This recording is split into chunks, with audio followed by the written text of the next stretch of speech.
with control capability which it can disconnect from the traditional grid or operate autonomously. Okay.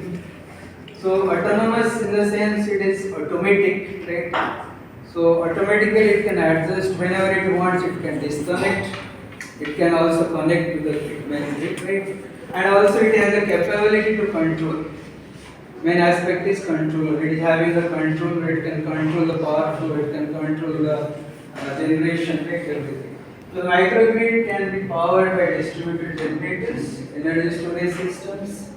The main element of the microgrid is distributed generator, right? Okay. So distributed generator may be a small DG like you might have in your campus, the diesel generators, right? Or it can be a solar system, right? It can be a wind power plant, small wind power plant. It can be fuel cell, right? It can be battery storage also, right? So it provides backup for the grid in case of emergency and enhance the local support. So locally it provides the support to the grid also. During blackout also it helps to restore the system also, right?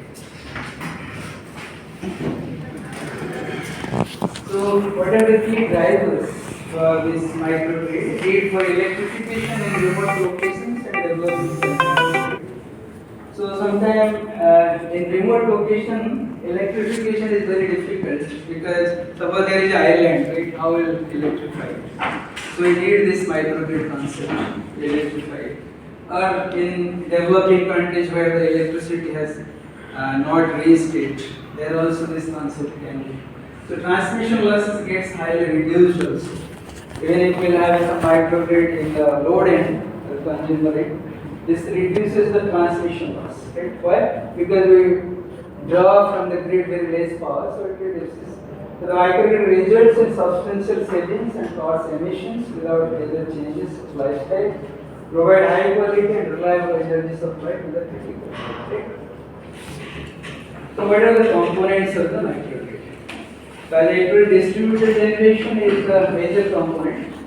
So it includes everything, like your small diesel generators, renewables, and solar, wind, even the battery storage also, right? Then the loads, energy storage systems, static switches. Static switches are power electronic switches, which actually used to close and open the close the open to the grid, right? Connect or disconnect. And the controllers, mode switching. So controller, what you understand, controller may be a device which can give the signal to actuator to actuate, right? That we can say the controller. So controller can be a DSP kit, can be a FPGA board, right? So therefore, this controllers play very important role, right? The mode switching device, it actually changes the modes of the microgrid, whether it is grid connected mode or islanded mode, right? Then point of common coupling through which it actually connects to the grid, right? So this is a typical structure of a microgrid. So here is point of common coupling PC simple. This is your bidirectional switch, right? So this is basically isolator. You can say PCC isolator, nothing else. And these are all the elements of microgrid. And this switches, this bidirectional switch actually autonomously works. When it is required, it can disconnect from the system. When it is required, it can connect back to the system. Right? Now I will talk about the classification of microgrids. Okay. So majorly based on the structure of the microgrid, we can classify the microgrids. First one is off-grid microgrid. As the name suggests, it actually operates independently, isolatedly, right? So it is not connected to the local utility. Then campus microgrid. Campus microgrid, your campus can become a microgrid also if we have many generating components, right, together. So it can become also a microgrid, right? So they are fully interconnected with local utility, but can also maintain some level of service and isolation from the grid. So this is campus microgrid. There is community microgrid also. You can develop these microgrids in communities. Then district energy microgrids, which we cannot find in the India specifically because we don't need grid, right? So, but in you can say in Western countries, you will find this kind of microgrid, district energy microgrid, because they supply both thermal energy and cooling, heat and cooling, both multiple facilities are there. Then nanogrid is another job we should establish. It is comprised of smallest discrete network project with the capability to operate independently. The nanogrid can be defined as a single building or single energy domain, right? Okay, single building, like a large building, can be considered as a nanogrid where we have multiple generating devices, right?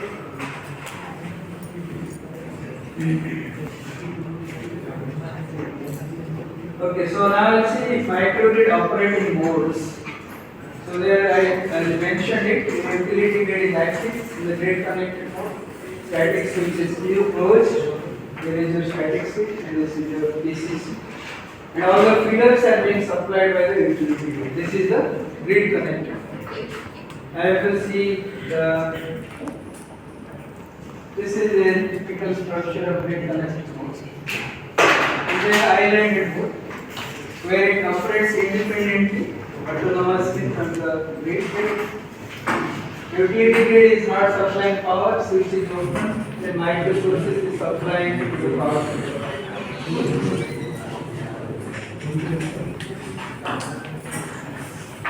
Okay, now we'll see various types of microgrid structure based on the utilities or based on like how we are using or how we have connected the loads and the generators to the system, right?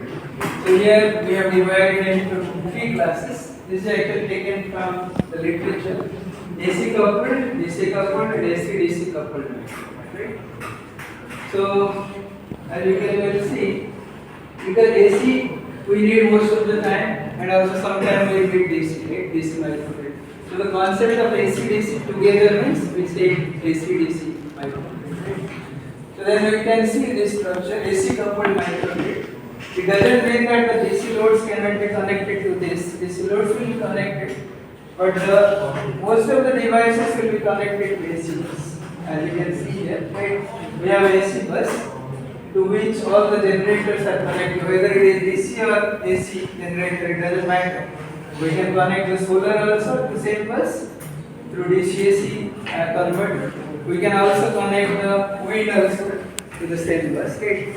So they are called AC coupled because all the components they are connected to the AC bus, right? And finally it is connected to the utility bus. Similarly, we can say DC coupled microgrid. DC coupled microgrid means all the components are connected to the DC bus. You can see here. The DC bus is connected with the DC distributed generator, DC distributed generator. Storage element also connected to the DC bus, right? But AC bus is there, which is connected to the utility grid, and both AC and DC bus they are interfaced with a interface converter, right? So therefore, it is called DC coupled hybrid microgrid, right? Then AC DC hybrid microgrid, AC DC coupled hybrid microgrid, right? So here actually both the buses, DC and AC buses, they were connected with all the components. That means any component can be connected to either DC bus or AC bus, right? And finally the AC bus is connected to the utility grid because the utility grid is AC itself, right? So therefore it is connected to utility grid, AC bus. And these are the microgrid characteristics, as you can see here. So from these characteristics, actually you can actually innovate what will be our protection schemes, what will be our let's see. So therefore it is an operating characteristic.